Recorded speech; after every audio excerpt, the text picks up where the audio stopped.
اعوذ باللہ من الشیطان الرجیم بسم اللہ الرحمن الرحیم۔ سب ناظرین کو علم اسلام چینل میں خوش آمدید اور خلوص بھرا سلام۔ ہمارا آج انتہائی اہم موضوع رحمت، مغفرت اور برکت کی رات شب برات۔ ناظرین، شب برات اسلامی تقویم کا ایک اہم اور مقدس رات ہے جو شعبان کی 15ویں شب کو منائی جاتی ہے۔ اس رات کو اللہ تعالیٰ کی رحمت اور مغفرت کی رات سمجھا جاتا ہے۔ یہ رات مسلمانوں کے لیے عبادت، توبہ اور دعا کا ایک بہترین موقع ہوتی ہے۔ شب برات کا تعلق اسلامی تاریخ میں بہت قدیم زمانے سے ہے۔ اس رات کو پیغمبر اسلام صلی اللہ علیہ وآلہ وسلم نے خاص اہمیت دی ہے۔ احادیث میں اس رات کی فضیلت اور اس کے اعمال کا ذکر ملتا ہے۔ یہ رات اللہ تعالیٰ کی رحمت اور مغفرت کا ایک بہترین موقع ہے۔ اس رات کو اللہ تعالیٰ اپنے بندوں کی بخشش فرماتا ہے اور ان کی دعائیں قبول کرتا ہے۔ حدیث میں آیا ہے کہ اس رات اللہ تعالیٰ اپنی رحمت کے ساتھ نازل ہوتا ہے اور بندوں کو بخشش عطا فرماتا ہے۔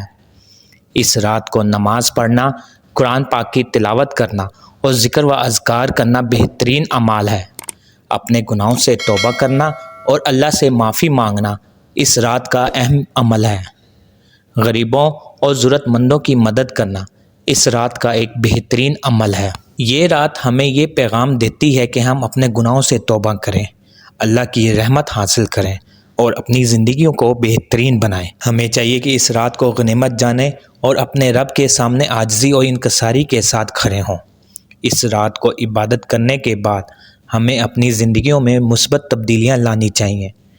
گناہوں سے بچنا، نیک اعمال کرنا اور اللہ کی رضا حاصل کرنا ہمارا مقصد ہونا چاہیے۔ شب برات کی رات ہمارے لیے اللہ کی رحمت اور مغفرت کا ایک بہترین موقع ہے۔ اس رات کو عبادت، توبہ اور دعا کے ذریعے گزار کر ہم اپنی آخرت کو سنوار سکتے ہیں۔ شب برات کا لفظی معنی رحمت کی رات یا مغفرت کی رات ہے۔ یہ رات شعبان کے مہینے کی 15ویں شب کو آتی ہے۔ اس رات کو اللہ تعالیٰ اپنے بندوں کی مغفرت کرتا ہے اور ان کی دعائیں قبول فرماتا ہے۔ قرآن و حدیث میں شب برات کی اہمیت بیان کی گئی ہے۔ حدیث میں آیا ہے کہ اس رات اللہ تعالیٰ اپنی رحمت کے ساتھ نازل ہوتا ہے اور بندوں کو بخشش عطا فرماتا ہے۔ اس رات کو تقدیر کے فیصلے بھی لکھے جاتے ہیں، جیسے زندگی، موت، رزق اور دیگر امور۔ اس رات کو عبادت میں گزارنا چاہیے۔ تہجد، نوافل اور تسبیحات پڑھنی چاہیے۔ اپنے گناہوں کی معافی مانگنی چاہیے اور اللہ سے توبہ کرنی چاہیے۔ اس رات دعا کی قبولیت کا خاص وقت ہوتا ہے۔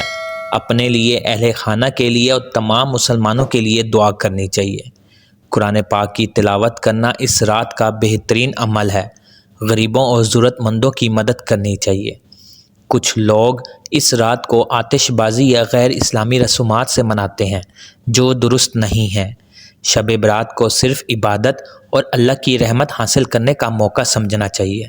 میرے پیارے عزیز دوستو، اس رات خاص دعائیں مانگنی چاہیے۔ مثال کے طور پر، اے اللہ مجھے بخش دے، مجھ پر رحم فرما اور مجھے معاف فرما۔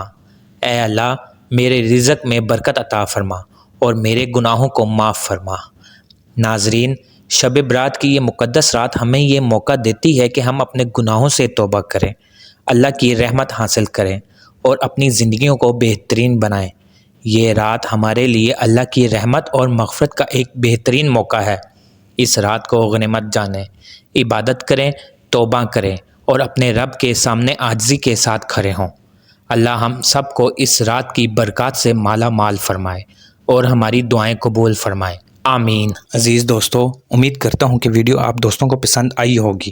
ویڈیو پسند آ جائے تو لائک اور شیئر ضرور کر دیجیے گا اور آنے والی نئی ویڈیوز کے لیے ہمارے چینل کو سبسکرائب کر دیں اور ساتھ میں گھنٹی کے بٹن کو ضرور دبا دیں تاکہ ہماری نئی آنے والی ویڈیوز سب سے پہلے آپ تک پہنچے۔ اللہ حافظ۔